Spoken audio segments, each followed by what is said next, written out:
Tuhan, terima kasih. Terima kasih Tuhan.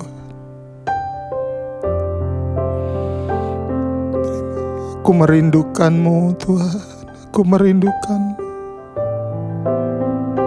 Kau segalanya bagiku. Mari jemaat Tuhan, siapkan terus hatimu. Ketika engkau sudah bergabung, mari siapkan hatimu. Arahkan segala fokus kekuatanmu kepada Dia, nama di atas segalanya. Oh, haleluya Tuhan.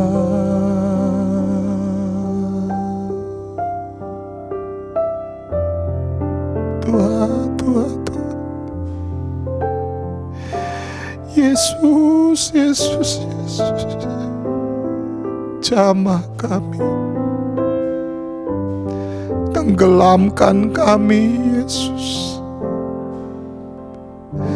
tenggelamkan kami dalam sungai kehidupan, bawa kami masuk lebih dalam, lebih dalam, lebih dalam dalam hadirat, dalam sungai hadirat-Mu, tenggelamkan kami. Oh,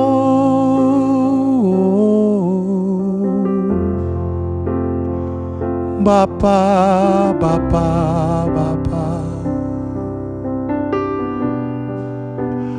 Oh Tuhan, Tuhan, gak ada tempat yang bisa memuaskan kami. Gak ada pribadi yang mengenal kami selain Engkau, selain ada di dalam hadirat-Mu.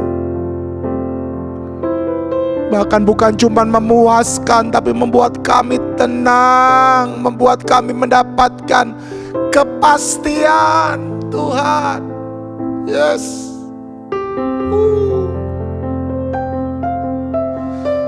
Yesus, Yesus Tuhan. Yesus, Yesus Tuhan.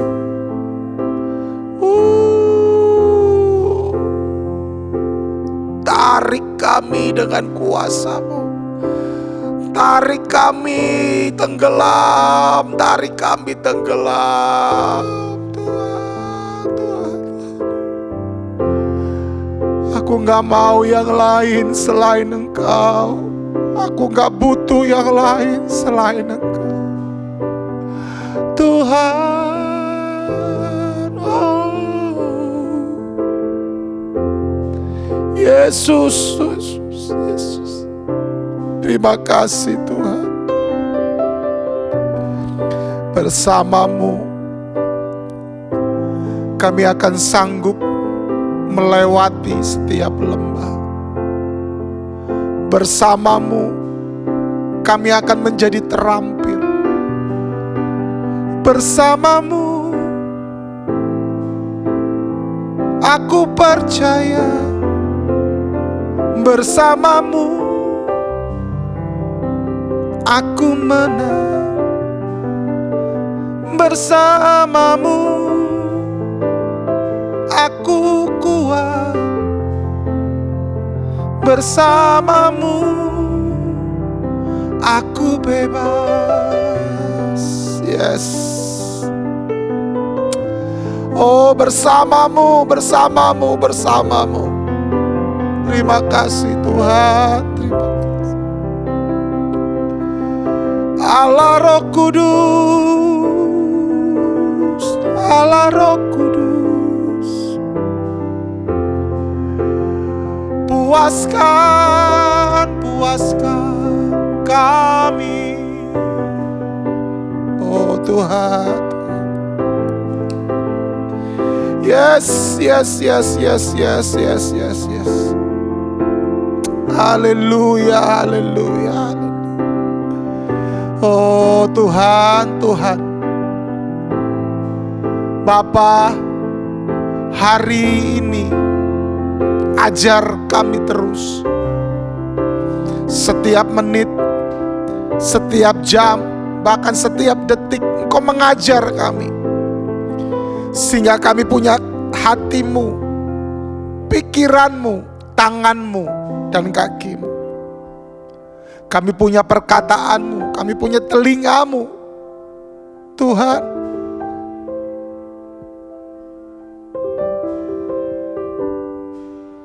ajar kami, ajar kami.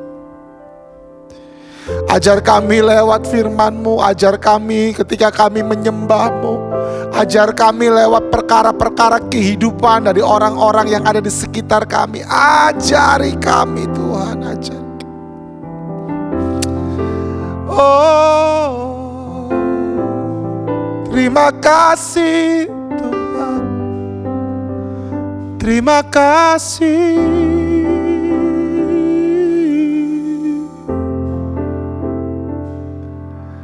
Berkat yang baru Kau limpahkan, berkat yang cukup akan Kau berikan. Dan biarkan kami diberikan hikmat untuk bisa menggunakan setiap berkat itu Tuhan. Tuhan, berkat-Mu besar bagi kami.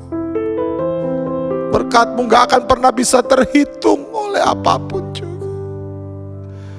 Berkat-Mu, berkat-Mu sungguh-sungguh membuat kami terpesona Tuhan. Berkat-Mu membuat kami terpesona. Oh,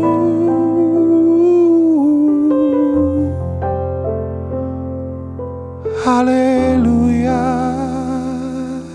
Yes, Tuhan, mari hari ini Engkau yang banyak mengajar umat-Mu. Hari ini biarkan umat-Mu terus mau melakukan kebenaran-Mu. Bukan kuat dan gagah mereka, tapi semua karena Tuhan. Terima kasih karena Engkau memilih kami, Engkau memanggil kami, Engkau memperlengkapi kami. Terima kasih. Engkau yang menerima segala penyembahan kami hari ini Tuhan. Engkau terima persembahan kami, penyembahan kami ini di dalam nama Tuhan Yesus Kristus. Terima kasih Tuhan, terima kasih. Kami bersyukur kepadamu. Sungguh waktu yang sangat-sangat indah ini Tuhan. Bapa, kami mau hari ini terus hidup kami selaras dengan jalan-jalan-Mu. Dan yang akan membuat kami bisa selaras adalah firman-Mu. Untuk itu berfirmanlah bagi kami.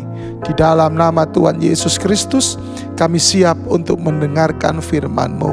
Haleluya. Amin. Puji Tuhan. Hari ini saya memberi tema renungan adalah rumah rohani. Amin. Ya, dalam kehidupan kita sebagai orang yang percaya, kita perlu rumah rohani. Dan Yesus sendiri juga mengajarkan, biarkan kita itu punya ataupun memiliki rumah rohani. Karena kita gak akan bisa bertumbuh maksimal, kita gak akan pernah bisa berfungsi dengan baik kalau kita gak punya rumah rohani. Ya, lihat aja deh, orang-orang yang di luar sana, ya, mereka yang, maaf saya pakai kata ini, yang gelandangan, ya, itu biasanya banyak yang bikin masalah gitu loh, banyak yang dikejar-kejar karena apa? Gelandangan. Ya, jangan sampailah kita jadi gelandangan rohani gitu ya, gak punya rumah gitu ya. Karena penting sekali kita punya ini rumah rohani. Oke, nah kita baca dari 1 Petrus 2 ayat yang kelima. Dikatakan, dan biarlah kamu, jemaat Tuhan dan juga saya, dipergunakan sebagai batu hidup untuk pembangunan suatu rumah rohani bagi suatu imamat yang kudus, untuk mempersembahkan persembahan rohani yang karena Yesus Kristus berkenan kepada Allah. Perhatikan, firman Tuhan jelas berkata, biarkan kita ini dipergunakan sebagai batu hidup untuk pembangunan suatu rumah rohani. Nih lihat. Jadi Yesus mau kita ini dipergunakan sebagai batu hidup untuk rumah rohani. Makanya saya katakan di awal tadi bahwa kita ini memang diajar untuk kita memiliki rumah rohani. Karena di dalam rumah rohani kita bisa memberikan persembahan. Yang namanya persembahan itu diberikan di rumah rohani. Nggak mungkin persembahan itu diberikan di jalan, nggak mungkin. Di dalam iman percaya kita kepada Yesus, persembahan kita, korban kita itu diberikan di rumah rohani. Makanya itu kita perlu rumah rohani. Amin, jemaat Tuhan. Ya, ini penting sekali buat setiap kita.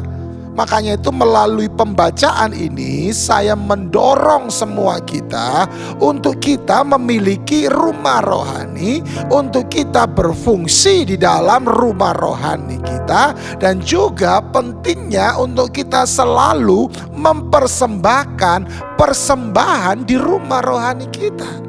Ketiga hal ini sangat penting.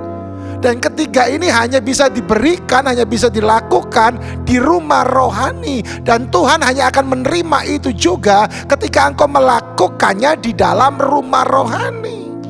Nah, ini penting. Makanya perhatikan sungguh-sungguh kata rumah rohani di dalam ayat tadi.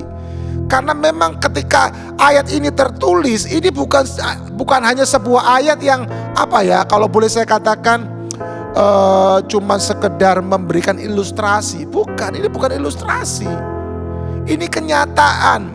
Ini yang harus terjadi. Rumah rohani harus dimiliki oleh orang-orang rohani. Rumah rohani tidak akan bisa dimiliki oleh gelandangan. Maaf saya harus katakan. Karena ada banyak sekali. Bahkan pernah ada sebuah survei yang mengatakan bahwa kekristenan di Indonesia ini hanya terjadi perpindahan saja, gitu loh. Saya mau katakan ya, kita itu pasti menghadapi proses di rumah rohani. Tetapi di rumah rohani itu kita itu tetap harus bertahan kalau itu memang rumah kita. Kecuali engkau ngontrak, gitu kan. Dan firman Tuhan gak pernah mengajarkan ngontrak rumah rohani loh, enggak loh ya. Firman Tuhan mengajarkan rumah rohani, artinya kita miliki, kita harus putuskan mana yang jadi rumah kita, gitu loh. Kalau kita di luar sana kita masih ngontrak nggak apa-apa, tapi kalau bicara tentang rumah rohani nggak bisa ngontrak.